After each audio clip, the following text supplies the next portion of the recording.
Selamat pagi anak-anakku sekalian. Pagi Pak. Bapak sapa sekali lagi ya. Kalau Bapak katakan selamat pagi, kalian balas juga pagi, pagi, pagi, luar biasa dengan semangat ya. Selamat pagi. Pagi, pagi, pagi, luar biasa. Terima kasih. Kita akan belajar, jadi mohon konsentrasinya dan keseriusannya untuk belajar, supaya nilai ujian kalian nanti bagus nilainya. Bisa ya? Iya Pak. Sebelum lanjut, kita patut bersyukur kepada Tuhan Yang Maha Esa karena pada pagi yang indah ini kita bisa hadir dengan keadaan sehat walafiat. Semua sehat-sehat aja kan? Sehat Pak. Baiklah, kita lanjutkan ya belajar. Atau ada yang mau bertanya? Tidak ada, lanjut aja Pak. Baiklah kalau begitu. Minggu yang lalu kita sudah belajar tentang perencanaan produksi massal. Sebelum Bapak lanjutkan ke materi berikut, Bapak mau bertanya dulu ya. Siapa yang tahu tunjuk tangan ya? Apa definisi perencanaan produk? Proses menciptakan sebuah gagasan atau ide produk dan menindaklanjuti sampai produk tersebut diperkenalkan ke dalam pasar. Ya, terima kasih buat Tobias atas penjelasannya, cukup bagus sekali. Sekilas Bapak jelaskan lagi ya, sebelum melakukan produksi tentunya kita harus melakukan perencanaan terlebih dahulu. Karena apa? Kalau tidak ada perencanaan di awal, nanti takutnya proses produksi kurang berjalan maksimal. Nah, untuk itu perusahaan perlu melakukan yang namanya perencanaan di awal. Seperti yang disampaikan Tobias tadi terkait definisi perencanaan produk, yaitu proses menciptakan ide produk dan ditindaklanjuti sampai produk tersebut dapat diperkenalkan ke dalam pasar. Bapak tambahkan selain itu, perusahaan juga tentunya harus juga memiliki strategi cadangan apabila sewaktu-waktu produk gagal dalam pemasarannya, termasuk di dalamnya ekstensi produk atau perbaikan produk, distribusi, perubahan harga, dan promosi. Kira-kira seperti itulah ya terkait penjelasan materi perencanaan produk. Kita lanjut ke materi berikut. Ada yang tahu apa materi kita untuk hari ini?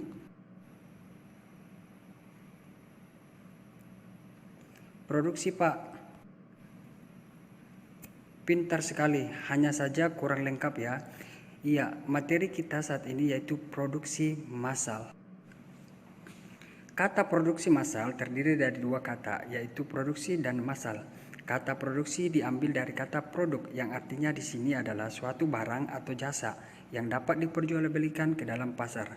Produksi itu yaitu suatu proses mengubah bahan mentah menjadi barang jadi atau menambah nilai suatu produk agar dapat memenuhi kebutuhan masyarakat.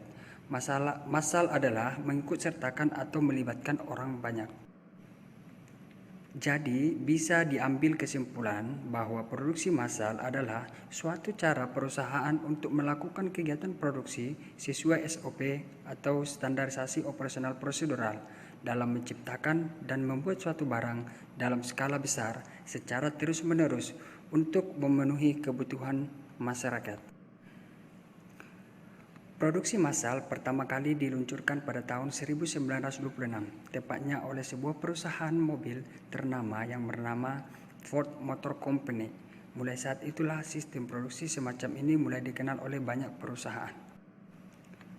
Di awal kemunculannya, sistem produksi massal ini hanya diterapkan pada produksi barang tertentu saja, seperti untuk makanan, bahan bakar, dan bahan kimia.